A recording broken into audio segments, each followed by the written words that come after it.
Bonjour et bienvenue sur le site Big Boss Theory. Nous sommes dans le chapitre des processus d'entreprise, la vie des marchés des entreprises, et nous allons expliquer le concept d'entreprise face aux évolutions des marchés et plus précisément les étapes d'une directive. Alors les étapes d'une directive passent par l'évaluation des retours sur information. C'est nécessaire afin d'élaborer les plannings d'exécution des tâches.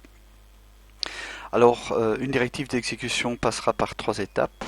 L'étape liée à l'émission, où c'est la directive qui est émise et passe donc par différentes étapes. Et ces étapes seront la prise en compte d'une part de cette directive, ensuite la notion de paramétrage et mise en œuvre du potentiel d'exécution des tâches, ainsi que la préévaluation, c'est-à-dire la préappréciation, l'établissement des setups de démarrage par exemple, donc la mise en route en tant que telle.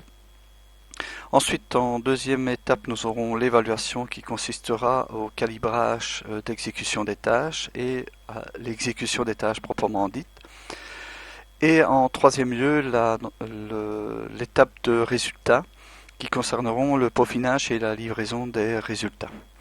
Alors les différents acteurs, à savoir les acteurs stratégiques, tactiques et opérationnels, peuvent être assimilables à un orchestre où il serait nécessaire de créer une partition dite en live pour ce qui concerne le tempo d'exécution de cette partition.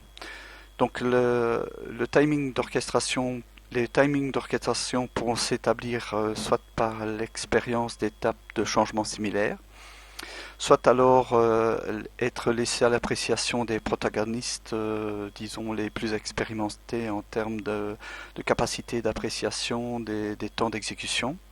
Voir alors la mise en place d'outils de quantification des différentes unités d'œuvre, ici symbolisées par les petits timers qui sont représentés à chaque étape d'exécution.